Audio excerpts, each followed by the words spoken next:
हाँ तो बच्चों, कल जो अपनी क्लास हुई थी उसमें व्यवस्थापिका के बारे में आपको बता रहे थे। व्यवस्थापिका के दो जो कार्य हैं उन पे अपनी क्लास हो रही थी। व्यवस्थापिका के दो मुख्य जो कार्य थे, कानून को बनाना और संविधान में संशोधन करना, यहाँ तक अपनी क्लास हुई थी।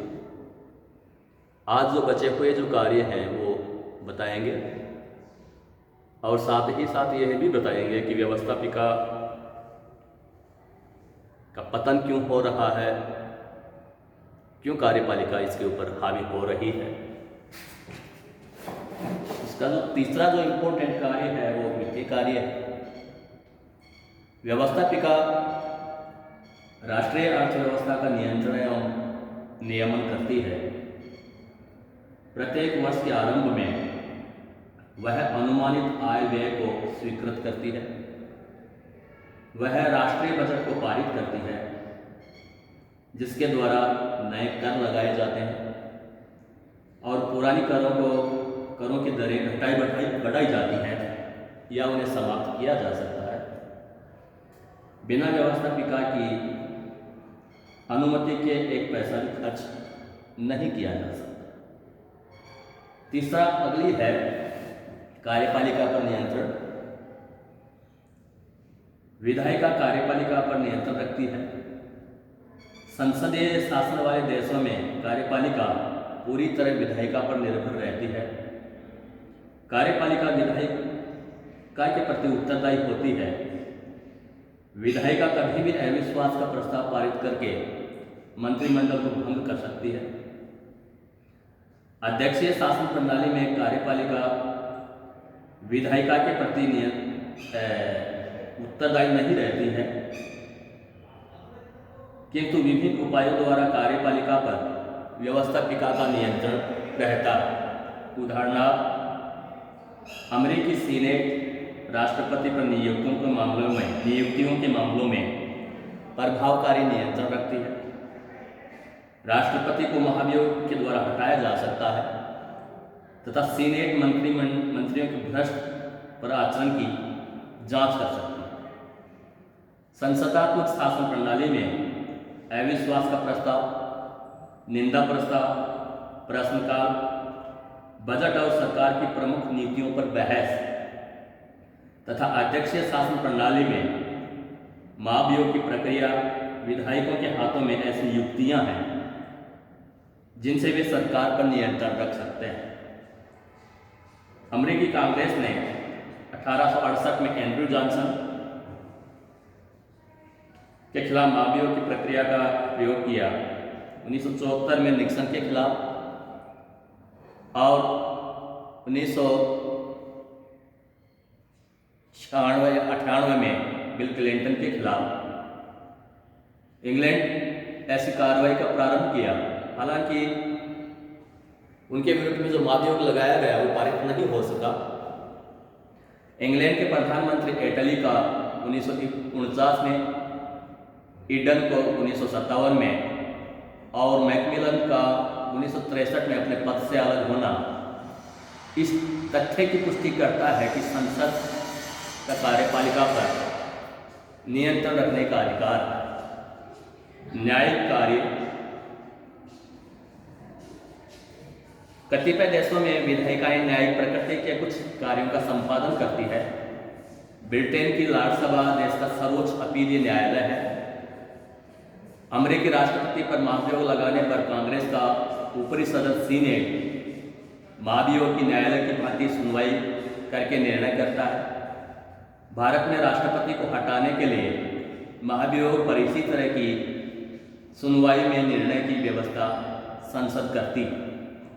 स्विट्जरलैंड की राष्ट्रीय सभा को संविधान की व्याख्या करने का अधिकार दिया गया।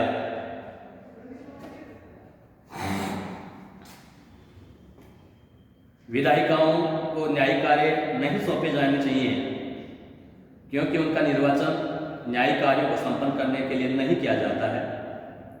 न्यायिक कार्य विधिवेत्ता ही कर सकते हैं और आम नागरिकों में विधिवेत्ताओं जैसा राष्ट्रपतिकरण नहीं होता, विधायिका स्वयं कानून बनाकर उनकी व्याख्या का कार्य करेंगी, तो निश्चय ही शासन की शक्तियों का दुरुपयोग होगा। निर्वाचन संबंधी कार्य, अनेक देशों में व्यवस्थापिकाएं निर्वाचन संबंधी कार्य भी करती हैं।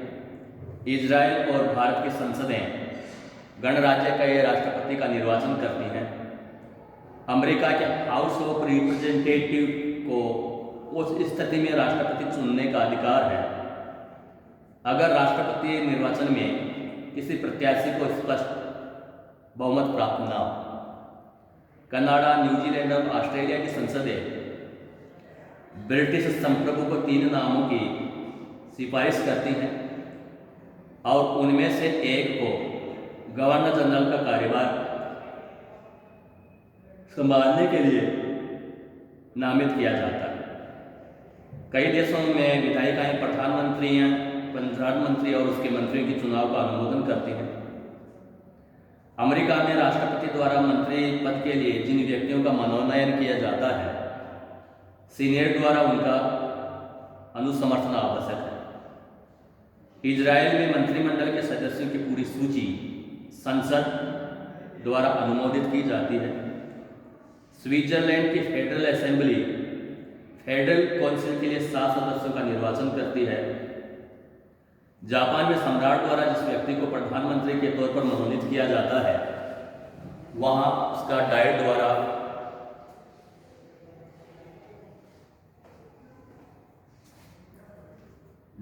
अनुमोदन आवश्यक होता है।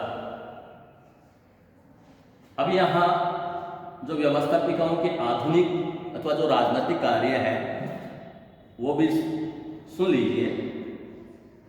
सबसे पहला है औचित्यकरण या वैधता करने से संबंधित कार्य। व्यवस्थापिकाएं सुरक्षा यंत्र संबंधित कार्य करते हैं। व्यवस्थापिकाएं प्रतिनिधित्व का कार्य करती हैं। यह हित समरूपीकरण एवं हित समूहीकरण का कार्य करती हैं। इसका मतलब है कि राजनीतिक व्यवस्थाओं में लोगों के अनेक हित होते हैं और इन हितों में संघर्ष अनिवार्य प्रकट रूप से लेते हैं। विधायिकाएं इन मांगों को पूरा करके, इनकी सुरक्षा करके या इनके प्रस्तुत करने वालों को धमकी देकर इनमें सामंजस्य करती हैं। अगला है राजनीतिक समाजीकरण एवं शिक्षा संबंधी कार्य। राजनीतिक समाजीकरण से तात्पर्य उस प्रक्रिया से है जिसके आधार पर कोई भी राजनीतिक व्यवस्था अपने को लोगों से प्रतिबद्ध रखती है और अपने अनुकूल दृष्टिकोण अपनाने के लिए प्रेरित करती है। इस दृष्टि से राजनीतिक समाजीकरण ऐसी प्रक्रिया है जिसके द्वारा राजनीतिक व्यवस्था के बारे में लोगों के मूल्य, विश्वास, आस्था तथा संवेग पर वर्तमान और आने वाली पीढ़ियों को प्रदान किए जाते हैं। अगला है पर्यवेक्षण, छानबीन एवं निगरानी के कार्य। आधुनिक विधायिकाएं कार्यपालिका को नियम निर्माण की स्वीकृति प्रक्रिया का उल्लंघन करने से रोकने का कार्य करती हैं। लोक लेखा समितियों, प्रश्नों व पूरक प्रश्नों, ध्यानाकर्षण प्रस्तावों, स्थगन व कटौती तथा निंदा प्रस्तावों से व्यवस्थापिकाएं कार्यपालिका की पूरी चौकसी करती हैं। कभी कभी संसद जांच आयोगों की नियुक्ति करती है। हाल ही में भारत में बैंक घोटाले की जांच के लिए जेपीसी की नियुक्ति इसका सुंदर उदाहरण है। व्यवस्थापिकाओं द्वारा जांच एवं निगरानी का डर कार्यपालिका और न्यायपालिका को सतर्क रखता है, क्योंकि व्यवस्थापिका की भूमिका देश के रक्षक एवं पहरेदारों जैसी है। यह देश की न्यायपालिका, कार्यपालिका एवं उच्च पदाधिकारियों से जवाब तलब करने का अधिकार रखती है। व्यवस्थापिकाएं राजनीतिक व्यवस्था के प्रत्येक घटक की निगरानी रखने का कार्य करती हैं। तथा शक्तियों के दुरुपयोग से बचाव करती है। आज इतना ही, बाकी कल।